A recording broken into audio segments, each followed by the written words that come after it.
Hi, my name is Joy, and this is my mom, Linda, and we wanted to share just how God worked in our lives. I found my mom at her house, unresponsive, and she was not in good shape. They took her to the hospital. She went into cardiac arrest within minutes of my family and I walking into the ER. They called code blue on her room. It seemed like within minutes, word had gotten out on Facebook and friends had shown up. My mom's small group had shown up and were there praying with us. My husband said when he walked back in the ICU room or into the waiting room that night that there was an energy or an electricity that he could feel. It was like he could feel the Holy Spirit in there as we were praying for my mom and praying for her recovery. Because at that point, we hadn't been given good news. They told us that she would probably go into cardiac arrest again and that my brother and I would have to make a decision whether or not they were going to continue to resuscitate her. That's a heavy burden to have on your shoulders when you're not sure. There were actually 2 paramedic groups that came to work on me to even stabilize me to get to the hospital. I was put on a ventilator.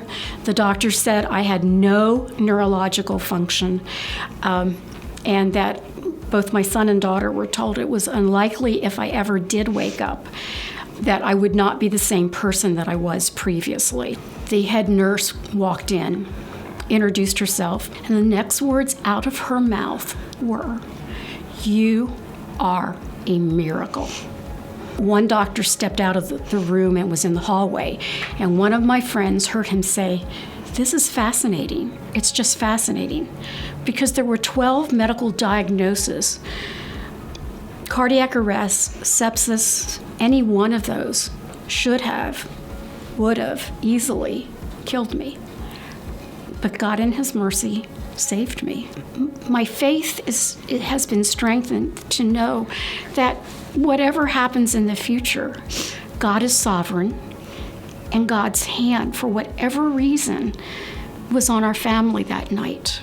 What I did realize when I was told all the people that came to the hospital because they love Joy and they love me, and being part of this church means being part of a community that cares for each other, that they were willing to come and stay all night, but more importantly, that they prayed.